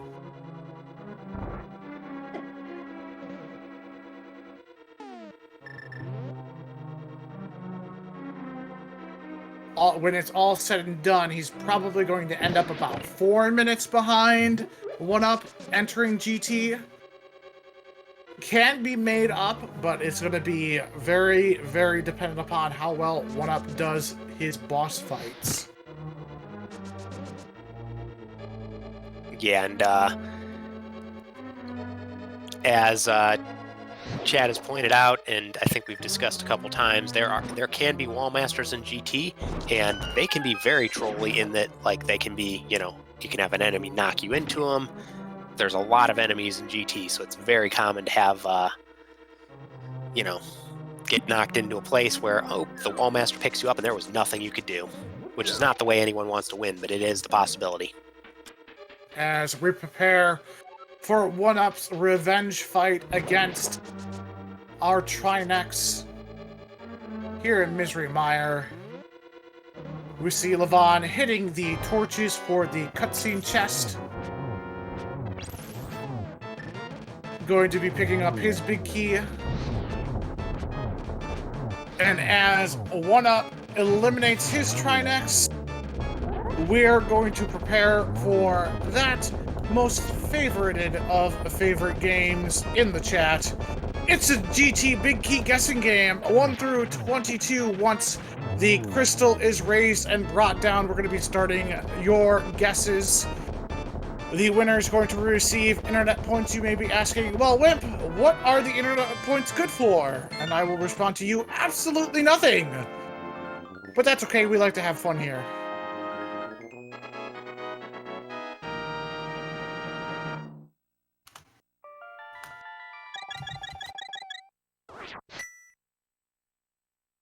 All right, get your guesses into chat now. We have one mountain climb ahead of us for you to put in those guesses as we watch Lavan head on through the backside of Mire.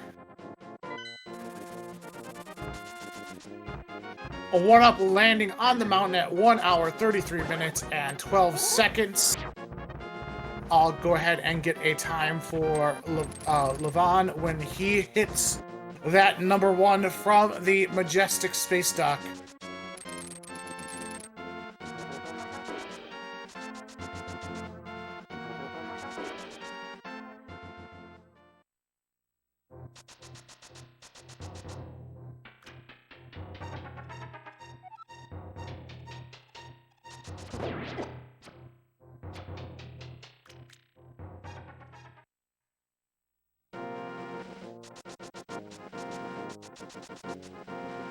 As Lavan prepares to enter into Misery Mire's boss room, going to find a Trinex. And with this Trinex hoping, well, I hope my opponent last locationed that ice rod. Unfortunately, he did not. A good fight so far from Lavan. Getting that second head defeated. Going to be dodging the turtle head. As we prepare to enter into GT for oneup and Team Kappa.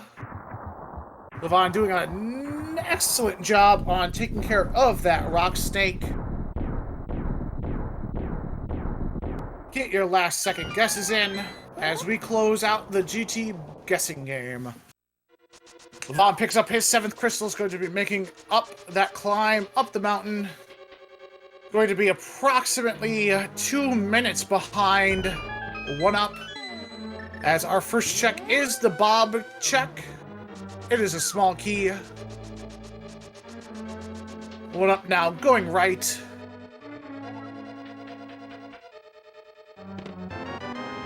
Number 2, number 3, as Lavan lands on the mountain approximately 2 minutes and 10 seconds behind oneup. Yeah, and it's worth noting here, oneup looks like they're doing full right. So if Lavan does like the Hope Room to full left strat or just straight up full left, that will pretty much make up the gap there if Big Key is not in these first 4 chests.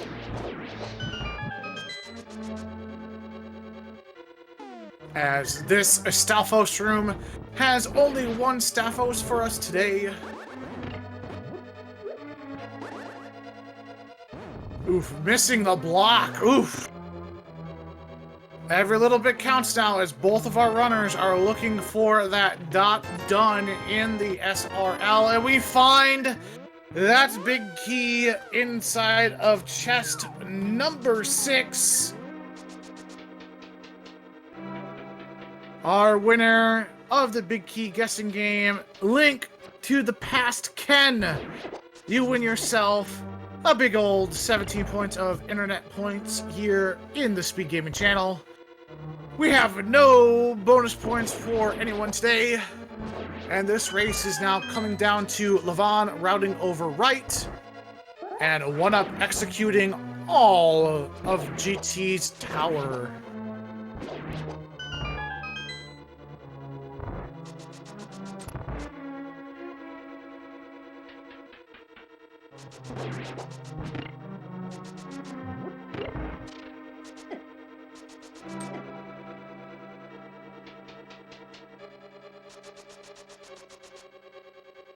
And Lavan deciding this is going not good for left. Lavan.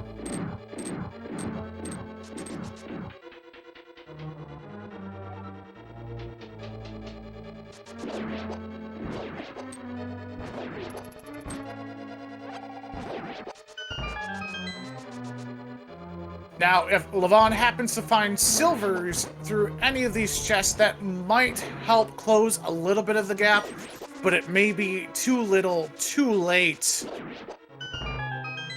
Yeah, and the amount of time you save here, especially since it looks like he's not doing the Dark Magician route, but is gonna, looks like full clear left maybe, that more than makes up for the silvers. Silvers are typically counted as about 40, 50 seconds difference.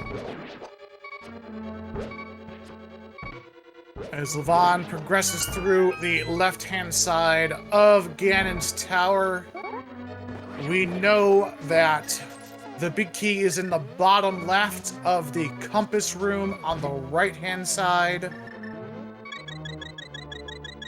Lavan really hoping for a wall master or a death on oneup side.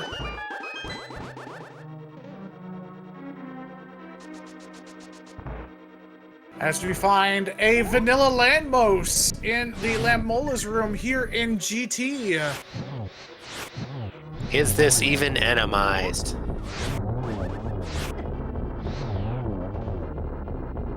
As Lavan enters into the randomizer room. There are those silvers. Another safety bottle and more arrows for Lavan. Unfortunately, not the item he is looking for. He wants that big key, and it's just going to elude him even more as he progresses through.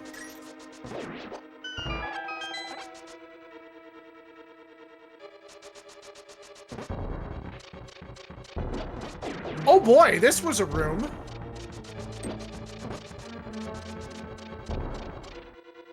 As we see Lavan bonk off that skull, check to see what Bob has for us today. Bob's gone! But he did leave us 300 rupees. As we find Landmolas inside of the Ice Armos. Just missing the one cycle is Lavan. A little tough on this ice.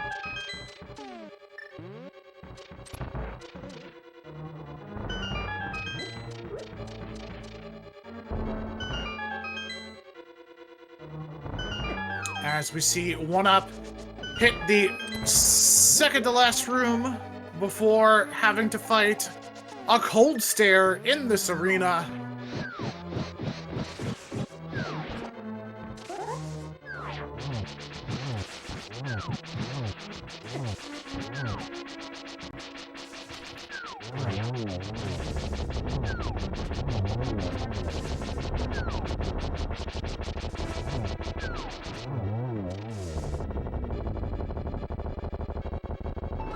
As that cold stare goes down as Lavan is hitting the right side of GT here, going to find that ultra important big key, as for swag he decides to put the peg, and an anti-fairy said, no, I'm not having none of that. As we prepare to enter into our wizard fight here with Aghanim.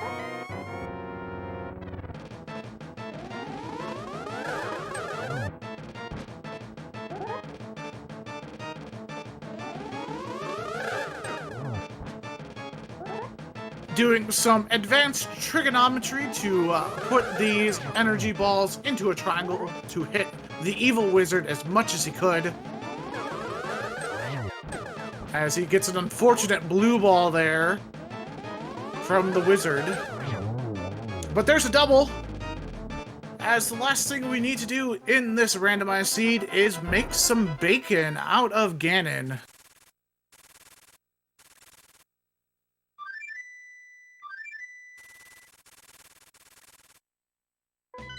Meanwhile, Lavan finally has big key and is starting the climb.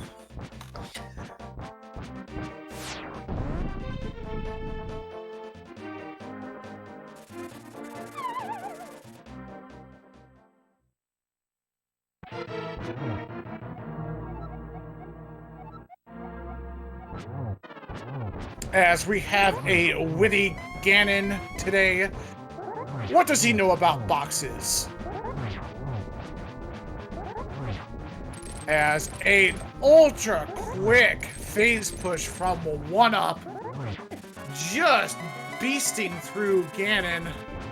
Does need to be careful, got a half heart left.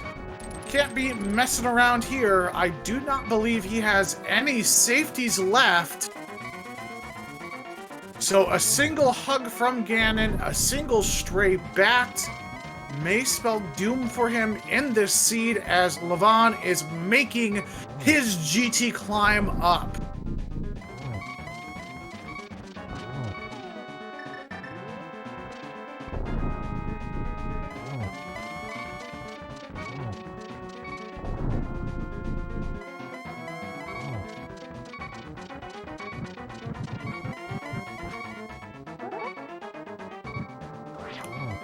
oneup must have a blue potion.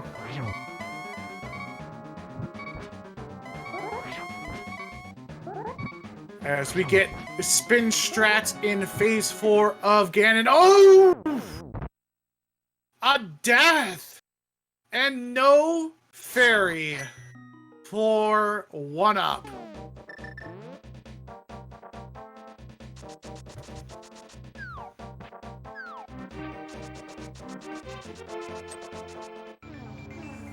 As oneup is going to go ahead and go get some refills from the witch.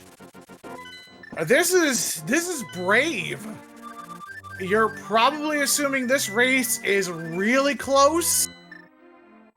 Yeah, but at this point, you don't have the magic to go back and actually do it. Yeah, you need to have that magic safety.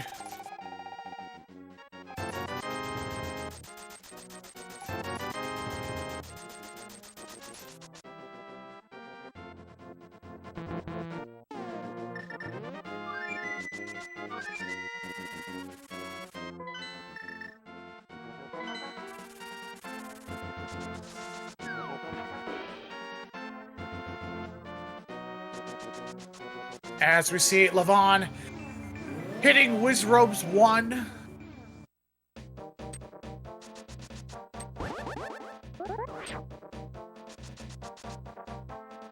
As oneup heads back into their Ganon fight. Gonna get some revenge, but unfortunately going to have a different RNG set than Lavan in this second attempt. Now, when we generate these race seeds, each runner has the same RNG for their first attempt on Ganon, and either Aga fights. Now, it's all left up to the dice. So this could be faster, this could be slower, we don't know.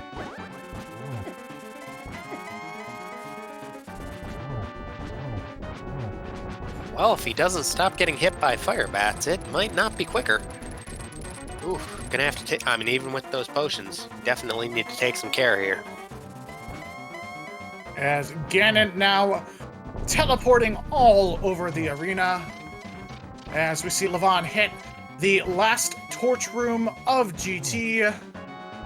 That magical energy ball not being friendly at all. Oof. Gonna have to make a small climb back up those stairs after getting some magic. As we see, we're not pushing Ganon into his phase 4, getting the torch glitch. Getting a nice triple off. Setting up nicely for another triple spin here in phase 4 on Ganon. Going up and down, up and down.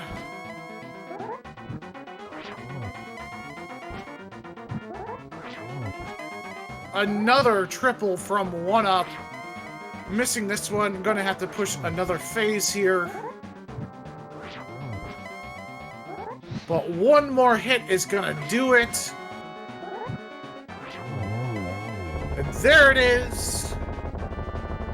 We have made some bacon. oneup40 and Team Kappa taking this randomized, endomized, and boss shuffle seed in week 3 between Team Kappa and the Missing Links, getting those precious 3 points. GG's in the chat for 1UP. And once Lavan completes his seed, we're gonna give him a rousy GG. He has made up so much time in this seed. And we have 1UP will be joining us in just a second for an interview. As that brief menu look was Lavan seeing more than likely that dot done in the SRL, which we have an official time for 1UP at 1 hour 47 minutes and 33 seconds. So a highly competitive seed here between two excellent runners. Really, the unfortunate difference being that soft lock in Hera. And we are currently joined by 1UP. GG 1UP. Hey, thanks, GG. To Lavan. So, Ice Rod. Oh, as we lost him. Oh no. There he is.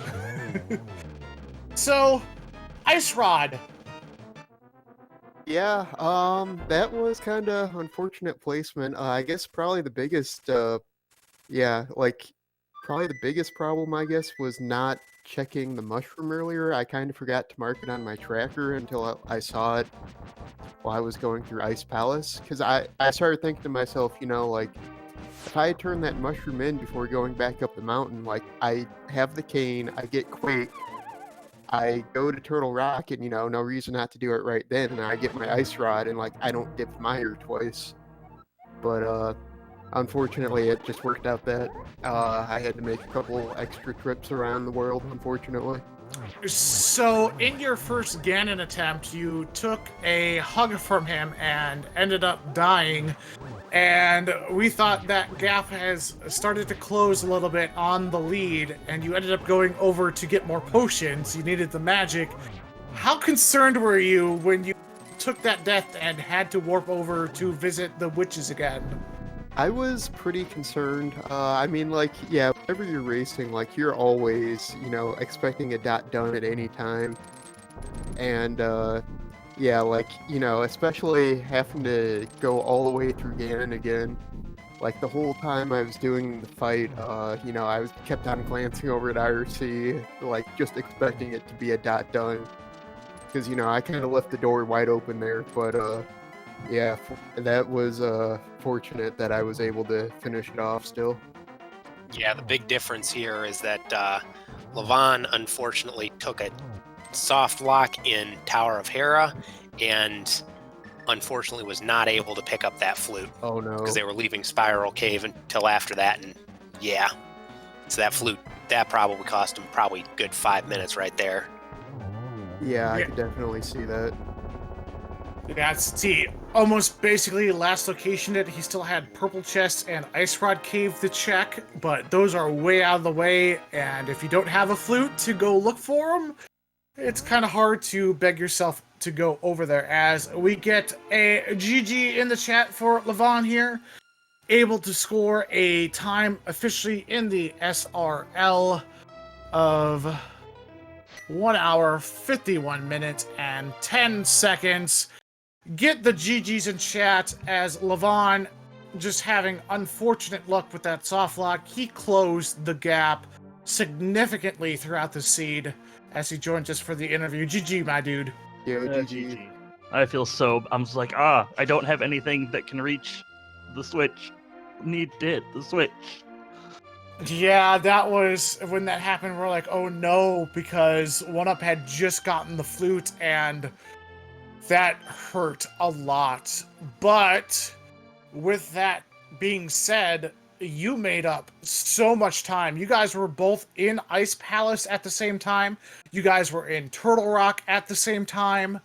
The only real difference here was, Lavan, you had to go searching for that big key in Misery Mire, where OneUp went ahead and dipped it before, looking for that Ice Rod, hopefully in Go mode, and when he saw that Trinex, he knew he had to go looking somewhere else.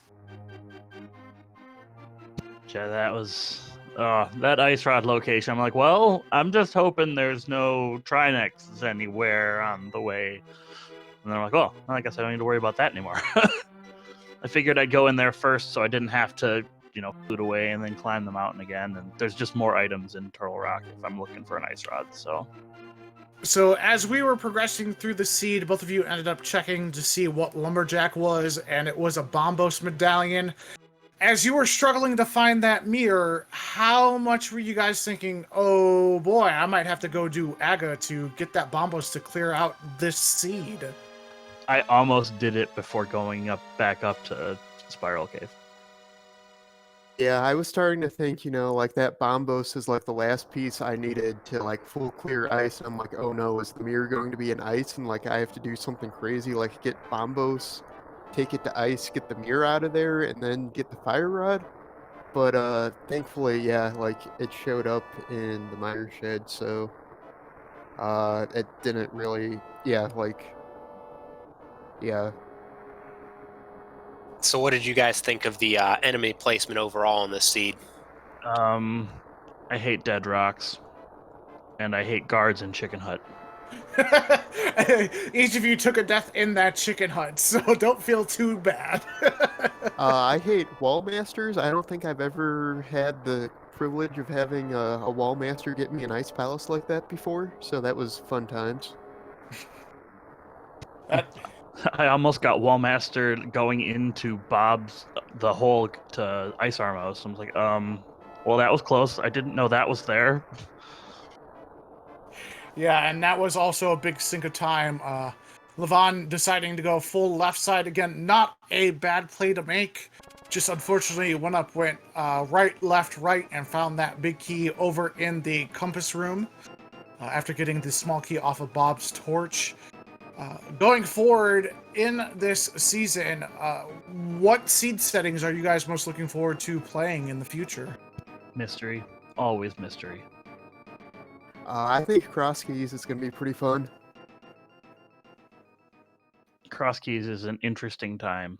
So, people who were wondering about my GT routing, as I was walking up to GT, I hollered down the hall at my girlfriend and said left or right.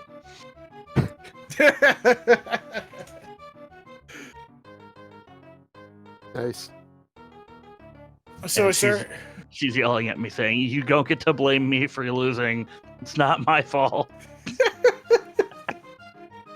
so going forward, is there a team or an individual either one of you are to possibly having a race against?